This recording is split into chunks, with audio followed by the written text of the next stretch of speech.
என்எல்சிக்கும் நிலம் கொடுத்த விவசாயிகளுக்கும் என்ன பிரச்சனை என்பதே தெரியாமல் சட்டமன்றத்தில் உரையாற்றிய பதில் கொடுத்த கீர்த்தனா அமைச்சர் அவர்களுக்கு விவசாயிகளின் சார்பாக கண்டனத்தை தெரிவித்துக் கொள்கிறோம். நீங்கள் அங்கிருந்தபடியாக என்எல்சியும் மாவட்ட நிர்வாகமும் எழுதி கொடுத்ததை தவறான முறையில் படிக்கிறீர்கள். என்எல்சி நிறுவனம் கொடுத்த வாக்குறுதி இந்த எங்களுடைய பகுதியில் எதுவும் நிறைவேற்றப்படவில்லை. R&R இதுவரையும் நிறைவேற்றப்படவில்லை. வேலைக்கு பதிலாக கொடுக்க வேண்டிய பணமும் ஆயிரக்கணக்கான விவசாயிகளுக்கு இதுவரைக்கும் கொடுக்காமல் நிலுவையில் உள்ளது. இது தொடர்பாக புவனகிரி சட்டமன்ற உறுப்பினர் மாண்புமிகு அருள்மொழித்தேவன் அவர்களும், விருத்தாச்சலம் சட்டமன்ற உறுப்பினர் பிரேமலதா அவர்களும், தருமபுரி சட்டமன்ற உறுப்பினர் சௌமியா அன்புமணி அவர்களும் குரல் எழுப்பிய போது விவசாயிகளுக்கான பிரச்சனையை பேசும் பொழுது மாண்புமிகு அமைச்சர் அவர்கள் 100% என்எல்சி நிர்வாகம் விவசாயிகளுக்கான கோரிக்கைகளை நிறைவேற்றிவிட்டது என்பது தவறான வாக்குறுதி.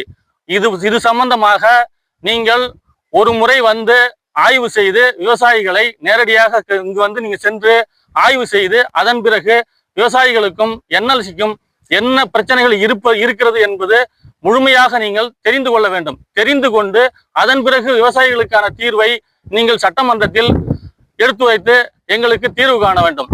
எங்களுடைய தொகுதியில் எம்எல்ஏவா இருக்கக்கூடிய அருள்மொழித்தேவன் அவர்கள் ஏற்கனவே 5 ஆண்டுகள் எத்தனையோ முறை சட்டமன்றத்தில் என்எல்சி பிரச்சனைக்கும் என்எல்சிக்கும் விவசாயிகளுக்கும் உள்ள பிரச்சனைகள் தொடர்பாக பல முறை பேசியிருக்கிறார்.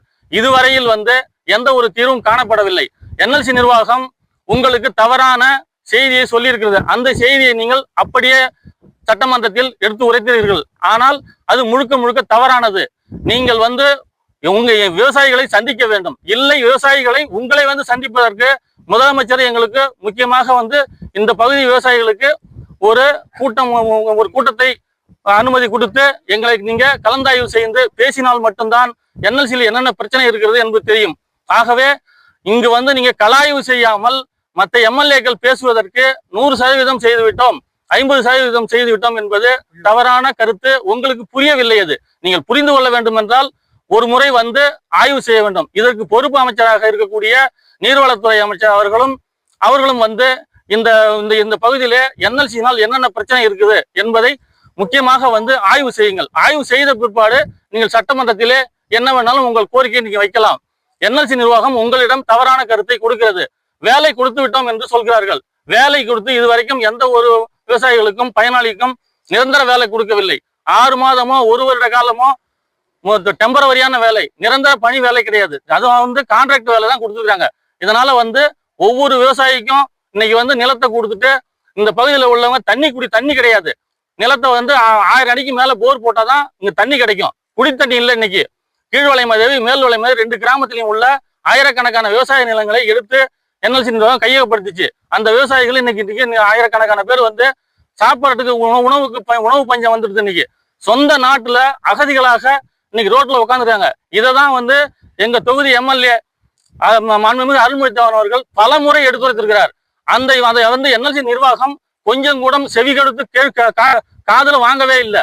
எந்த ஒரு பிரச்சனையும் எத்தனை முறை பேசியும் நாங்களும் விவசாயிகளும் மாவட்ட ஆட்சியரை பார்க்கிறோம், என்எல்சி நிர்வாகத்தை பார்க்கும்போது எங்களுக்கு எந்த தீர்வும் கிடையாது. எங்களை எல்லாம் பல ஆண்டுகளா 4-5 வருஷமாக அகதிகளாக சொந்த மண்ணிலே அகதிகளாக இன்னைக்கு நாங்க ரோட்ல உட்காந்துக்கிறோம். இன்னைக்கே எங்களுக்கு இந்த நிலைமை. என்எல்சினால என்எல்சி நாங்க நிலத்தை கொடுத்துட்டோம். எங்க வருங்கால வாரிசுதாரர்களுக்கு ஒருத்தருக்கு கூட நாளைக்கு நாங்க கல்யாணம் பண்ண முடியாது. நிலம் இல்லடா உனக்கு எவன்டா பொண்ணு கொடுப்பான்ற சூழ்நிலை நாங்க இன்னைக்கு அந்த அளவுக்கு தள்ளப்பட்டுக்கிறோம். அதனால மாண்புமிகு தொழில்துறை அமைச்சர், பொறுப்பு அமைச்சர் இருவருமே ஒரு குழு அமைச்சு இங்க நீங்க கள ஆய்வு செய்யணும். எங்க தொகுதி சட்டமன்ற எம்எல்ஏ கேட்கிற மாதிரி உயர்மட்ட குழு அமைச்சு அந்த குழுவுல எங்களுடைய எம்எல்ஏக்கள் உட்காந்து பேசணும். பேசி விவசாயிகளை கூப்பிட்டு நாங்களுடைய சம்மதித்த பிற்பாடுதான் எங்கள் நிலங்களையோ வீடுகளையோ நீங்கள் கையகப்படுத்த வேண்டும். அது வரைக்கும் நாங்கள் நோட்டீஸ் போடுறோம் அப்படின்னு சொல்லி நீங்க நோட்டீஸ் முக்கியமா திருட்டு நோட்டீஸ் போடுறது 10 வருஷத்துக்கு முன்னாடியே போட்டுறீங்க. அன்னைக்கு அந்த 10 வருஷத்துக்கு அப்புறம் அப்பா பிள்ளைக்கு எழுதி வைக்க முடியல, புள்ள அவன் பிள்ளைக்கு எழுதி வைக்க முடியல, பத்திரப்பதிவு அலுவலகம் போனாக்கா பத்திரப்பதிவு பண்ண முடியல, தாலுகா ஆபீஸ் போனாக்கா பட்டா மாற்ற முடியல. இதற்கெல்லாம் தீர்வு காணுனாக்கா இந்த உயர்மட்ட குழு அமைச்சு அந்த உயர்மட்ட குழுவுல எங்களை கூப்பிட்டு உட்கார வச்சு எங்கள் தொகுதி சட்டமன்ற உறுப்பினரை முக்கியமா கூப்பிட்டு அவங்களுக்கு தெரியும் ஒவ்வொரு நாளும் இங்க நடக்கிற நிகழ்வு என்எல்சிக்கும் மக்களுக்கும் உள்ள நிகழ்வு ஒவ்வொரு நிகழ்வையும் சந்திச்சுட்டு இருக்காங்க. சட்டமன்ற நிகழ்வுக்கு போக புனவரி தொகுதி எம்எல்ஏ வந்து ஒவ்வொரு நாளும் இங்க வந்து மக்களுக்காக கள ஆய்வு பண்ணி மக்களுடைய பிரச்சனை என்னங்கிறது முழுக்க உள்வாங்கி தான் அவர் பேசுறாரு. அவங்க பேசுறதுல 3 எம்எல்ஏக்களும் வந்து இன்னைக்கு சட்டமன்றத்துல 2 வாரமா முக்கியமா விவசாய பிரச்சனை வந்து என்எல்சி பிரச்சனை சம்பந்தம் போயிட்டு இருக்குது. ஆனா முழுக்க 3 எம்எல்ஏக்கள் வந்து 100% உண்மையான சம்பவம். அதை வந்து கீர்த்தனா அமைச்சர் அவர்கள் வந்து நாங்க செஞ்சிட்டோம்னு சொல்லி என்எல்சி வந்து தவறான ஒரு என்எல்சி எழுதி கொடுக்குற அறிக்கையை படிப்பது மிகவும் தவறு. நீங்கள் வந்து கலாய்வு செய்த பிற்பாடு நீங்கள் வந்து சட்டமன்றத்தில் உங்கள் உரையை நிகழ்த்தலாம். என்எல்சி நிர்வாகம் ஒதுக்கக்கூடிய சிஎஸ்ஆர் ஃபண்டை இங்கு பாதிக்கப்பட்ட விவசாயிகளுக்கோ இந்த கிராமங்களுக்கோ எந்த ஒரு செலவிடும் செய்வதில்லை. ஆக மொத்தம் இந்த பணத்தை பூரா கொண்டு போயிட்டு வட மாநிலங்களில் கொண்டு போயிட்டு செலவு பண்றாங்க. இங்க நாங்க வந்து விவசாயிகள் வந்து எங்க வாழ்வாதாரத்தை இழந்து நாங்க வந்து கொடுக்குற நிலத்துல இருந்து சிஎஸ்ஆர் ஃபண்டை அங்க கொண்டு செலவு பண்றாங்க. இந்த என்எல்சி நிர்வாகத்தை பத்தியோ இந்த என்எல்சி நிர்வாகம் எந்த ஆண்டு உருவாக்கப்பட்டது இதனுடைய வரலாறு தெரியாத அமைச்சர் கீர்த்தனா அவர்கள் இதை பத்தி முழுமையாக புரிந்து கொண்டு பேச வேண்டும். அதனால எங்களுடைய சிஎஸ்ஆர் எங்களுதுல இருந்து என்எல்சில இருந்து ஒதுக்கக்கூடிய சிஎஸ்ஆர் ஃபண்டை எங்களுக்கே செலவு பண்ணோம். கடலூர் மாவட்டத்துல முக்கியமா பாதிக்கப்பட்ட கிராமங்களுக்கு செலவு பண்ணோம். பரந்தூர் விமான நிலையத்துக்கு ஒரு நீதி எடுத்தீங்க, ஒரு ஸ்டாண்ட் இப்போ எடுத்துருக்கீங்க. பரந்தூர் விமான நிலையத்தை விவசாயி பாதிக்கப்படுறான்னு சொல்லிட்டு இன்னைக்கு வந்து அதை கையப்படுத்துறான்னு சொல்லி நீங்க கைவிடுறான்னு சொல்லி நீங்க சொல்றீங்க. அதே மாதிரி மதுரை மாவட்டம் டங்ஸ்டன் சுரங்கத்தை வந்து போன ஆட்சியில மாண்புமிகு முதலமைச்சராக இருந்த மு க ஸ்டாலின் அவர்கள் இங்க டங்ஸ்டன் சுரங்கம் அமைச்சாக்கா என்னுடைய பதவியை கூட நான் ராஜினாமா பண்ணுவேன் அன்னைக்கு சொன்னாரு. இந்த கடலூர் மாவட்டத்துல என்எல்சினால எத்தனை கிராமங்கள் 100கணக்கான கிராமங்கள் இன்னைக்கு அழிஞ்சிருக்குது, அழிவை தேடி போயிட்டு இருக்கிறாங்க. அதனால வந்து இந்த ஆட்சியிலையாவது நாங்க வந்து திமுகவில் கிடைக்காத அந்த 5 ஆண்டுல கிடைக்காத தீர்வு இப்பயாவது எங்களுக்கு கிடைக்கும்னு இந்த ஆட்சியில நீங்க வந்து சொல்லிட்டு தான் வந்திருக்கீங்க. மாற்றம் கொண்டு வருவோம்னு சொல்றீங்க, ஊழல் இல்லாத ஆட்சி கொண்டு வருவோம்னு சொல்றீங்க. இதை வந்து நீங்க முதல்ல செய்யுங்க. எங்களுடைய பிரச்சனைக்கு முதல்ல நீங்க வந்து என்எல்சிக்கும் விவசாயிகளுக்கும் உள்ள பிரச்சனைக்கு நீங்க தீர்வு காணுனாக்கா இங்க வந்து கள ஆய்வு பண்ணுங்க.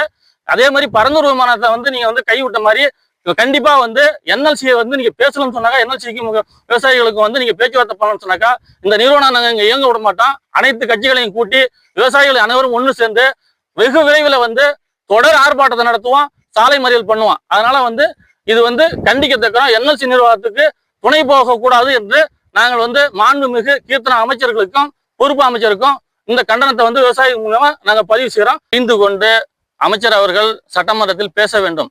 இல்லை புரியாமலே நீங்க வந்து அவங்க எழுதி கொடுக்கதே பேசுவோம்னு சொல்லி சொன்னீங்கன்னாக்கா விவசாயிகள் எல்லாம் ஒன்று சேர்ந்து தொடர் போராட்டம் நடத்தும்.